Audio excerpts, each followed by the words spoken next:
श्री स्वामी समर्थ सगळ्यांना. तर आम्ही आत्ता मागे अक्कलकोटला गेलो होतो. तर आरतीच्या वेळी काय झालं ते सांगते. खूप मोठा अनुभव आला आहे, खूप चमत्कार म्हणता येईल याला. तर आम्ही आरतीला गेलो. आता अक्कलकोटला जे जातात त्यांना सगळ्यांना माहिती आहे की आपण आरतीला गेल्यावर आपल्याला आरती ही खूप लांबून मिळते. जवळ म्हणजे जो गाभारा असतो तिथं कोणालाच थांबवून देत नाही. किती कोणाची किती ओळख असली किंवा काही जरी असलं तरी तिथं कोणाला थांबवून देत नाही. सगळ्यांना बाहेर बाजूला सांगतात जायला. म्हणजे जो मंडप आहे तिथे सांगतात थांबायला आपल्याला आरतीसाठी. तर आम्ही गेलो, तिथे थांबलो. म्हणजे थांबायच्या अगोदर काय झालं ते सांगते. मंडप पूर्ण भरलेला होता, कुठे जागा नव्हती थांबण्यासाठी. तर आम्ही आम्ही जोपर्यंत जास्तोपर्यंत पूर्ण मंडप भरलेला होता. तर थोडीशी जागा होती साईडनी ठेवलेली लोकांना जाण्या येण्यासाठी बाहेर. तर मी प्रयत्न केला की चला म्हटलं पुढं जाऊ. एकदम पुढं जायचं होतं मला, कारण मागून मला काहीच दिसणार नव्हतं. म्हणून मी एकदम पुढे गेले आणि तिथे एक कुत्रं झोपलेलं होतं. एवढ्या माणसांमध्ये ते कुत्रं तिथं झोपलेलं होतं. तर सगळ्यांना भीती वाटत होती आणि तिथे थोडीशी जागा म्हणजे 2-3 माणसं उभी राहतील एवढी जागा रिकामी ठेवली होती लोकांनी. कारण भीती वाटत होती की ह्याला जर धक्का लागला कुत्र्याला तर काहीसुद्धा करू शकतो किंवा चावू शकते. किंवा आता मुक्या प्राण्यांचं काय आपण सांगणार ना, त्यांच्या मनाला येईल ते. त्यामुळे आम्ही तसंच थोडीशी जागा होती म्हणून असं साईडने पुढे गेलो. आणि पुढे गेल्यावरती तिथे थांबायला म्हणजे जागाच नव्हती. तर तिथेच असं उभं राहिलो, असं एकदम गर्दीमध्येच. आणि कुठून माहिती नाही एवढ्या माणसांमधून एक काळं कुत्रं आलं. त्या कुत्र्याला उठवलं, म्हणजे त्या कुत्र्याच्या तिथे जवळ गेलं. त्याच्यामुळे ते कुत्रं उठलं आणि दोन्हीही ते कुत्रे बाहेर गेले. म्हणजे आणि तिथे आम्हाला जागा मिळाली उभं राहण्यासाठी. म्हणजे बघा, आम्हाला अगोदर वाटलं होतं की आता आपल्याला जागाच नाही आहे आरतीसाठी तिथे उभे राहायला. आता त्या मंडपाच्या बाहेर कुठेतरी लांब आपल्याला उभं राहावं लागेल. आणि माझी तर इच्छा होती, कारण मी फर्स्ट टाईम गेले होते अक्कलकोटला, आणि माझी इच्छा होती की कसं असतं हे आरतीला. असं मला खूप पाहण्याची अशी उत्सुकता होती. त्यामुळे मला खूप पुढे जाऊन पाहायचं होतं आणि ती माझी इच्छा पूर्ण झाली. हा एक मोठा अनुभव आला, खूप मोठा चमत्कार झाला की आता तुम्ही बघा की कुठेही जागा नव्हती त्या मंडपामध्ये. आणि सगळ्यात पुढे कुत्रं एक झोपलेलं होतं आणि अचानकच मागून एक कुत्रं येतं, त्याला उठवतं आणि ते कुत्रे दोघंही बाहेर जातात. आणि तिथे आम्हाला जागा होते. आमची जी फॅमिली होती म्हणजे आम्ही 4 लोक होते, त्यांना आम्हाला तिथे जागा मिळाली उभं राहण्यासाठी आरतीसाठी. एवढा मोठा अनुभव आला आहे मला, एवढा खूप मोठा चमत्कार झाला. आणि तेवढा एकच चमत्कार नाही, खूप असे चमत्कार झाले मला अक्कलकोटमध्ये त्या दिवशी. म्हणजे त्या दिवशी आम्ही तिथे मुक्कामीच राहिलो होतो आणि खूप चमत्कार झाले. म्हणजे आम्ही तिथे जवळच, आता मी एका व्हिडिओमध्ये तसं टाकलं होतं, म्हणजे एका हॉटेलवर विचारलं की रूम आहे का, म्हणजे जवळच तिथे राहायचं होतं. महाराजांच्या आपल्या मठाच्या शेजारी जवळच राहायचं होतं, पण तिथे रूम मिळत नव्हती.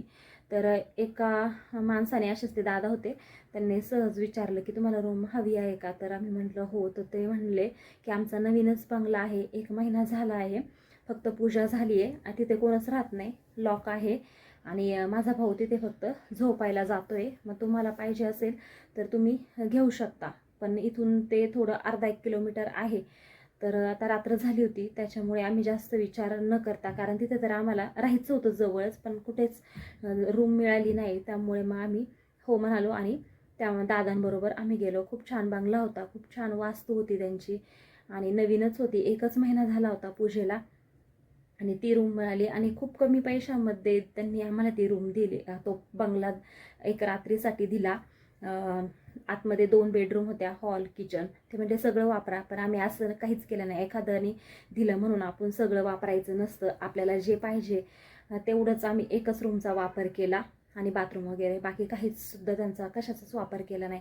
आणि हा अनुभव आणि खूप छोटे छोटे पण असे अनुभव आलेले आहेत. आता एका व्हिडिओत मी टाकलेले, त्यामुळे मी काही सगळं सांगत नाही. पण हा खूप आरतीच्या वेळी तर खूप मोठा अनुभव आला, खूप मोठा चमत्कार झाला. म्हणून सगळ्यांना सांगायचं आहे की महाराजांची सेवा करत जा. फुलाची पाकळी काहीतरी रोजची नित्य सेवा करत जा. खरंच तुम्हालाही अनुभव येईल. एकदम मनापासून करा, बघा, नक्की अनुभव येईल. आणि सगळ्यांना महाराज अनुभव देतात आणि तो अनुभवसुद्धा आपल्याला ओळखता आला पाहिजे. एवढं पण आपण हे पाहिजे, सतर्क पाहिजे की महाराज जेव्हा देतात तेव्हा आपल्याला कळालं पाहिजे की हे आपल्याला महाराजांनीच दिलेलं आहे. आणि त्यानंतर आपल्याला महाराजांचे आभारसुद्धा मानायचे असतात. आणि अजून एक सांगते, कॉलेजच्या मुली होत्या, फिरायला गेल्या होत्या. आता जवळचंच आहे उदाहरण आमच्या घराच्या. तर फिरायला गेल्या होत्या आणि 4 ॲक्टिव्हा होत्या. तर सगळ्यांना मागून एकाने धडक दिली फोर व्हीलरवाल्याने आणि त्या सगळ्या खाली पडल्या. त्यांना धक्का लागला, खूप जबरदस्त मार लागला बऱ्याच मुलींना त्यातल्या. आणि एका मुलीला काहीसुद्धा झालं नाही. कारण त्याचं असं आहे की तिची आई देवाचं करते, खूप करते देवाचं. मग बघा तुम्ही, एवढा चमत्कार जर होत असेल आपल्या आयुष्यामध्ये तर आणखी अजून काय पाहिजे.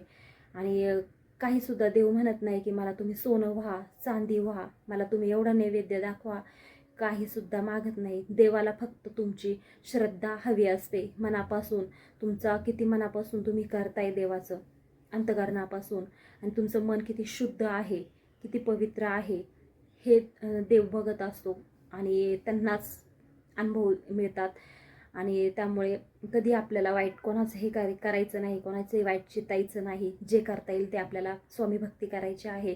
एवढा मोठा अनुभव आला त्या मुलीच्या बाबतीत. आम्हाला आश्चर्य वाटलं की सगळ्यांना लागलं, तिला काहीसुद्धा झालं नाही. म्हणजे देवाचं बघा कधी कुठं पुण्य उभं राहील. आणि आपण जे करतो ते आपल्या मुलांच्या आयुष्यामध्ये घडत असतं. म्हणजे आपण जर पुण्य कमवलं तर ते आपल्या मुलांच्या आयुष्यात ते कामी येतं. कधी ना कधी नक्कीच ते पुण्य उभं राहतं. जेव्हा संकट येतं तेव्हा ते पुण्य आपलं कामी येतं. आणि म्हणजे ती मुलगी पण पडली, थोडं नॉर्मल तिला असं खरचटलं, नॉर्मल, एकदम नॉर्मल, काहीसुद्धा बाकी झालं नाही. पण बाकीच्या मुलींना जबरदस्त लागलं होतं. कारण ज्या मागच्या गाडीने त्यांना धडक दिली ती खूप जोरात होती.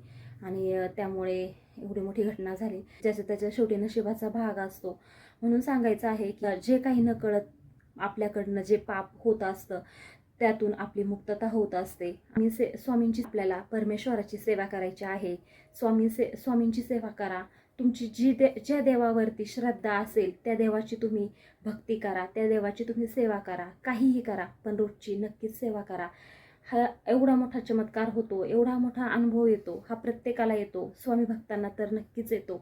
आणि त्यामुळे सांगायचं होतं की आणि त्या मुलीला काही सुद्धा झालं नाही. त्या मुलीच्या आईचंच म्हणतात ना पुण्य कामी आलं तिच्या.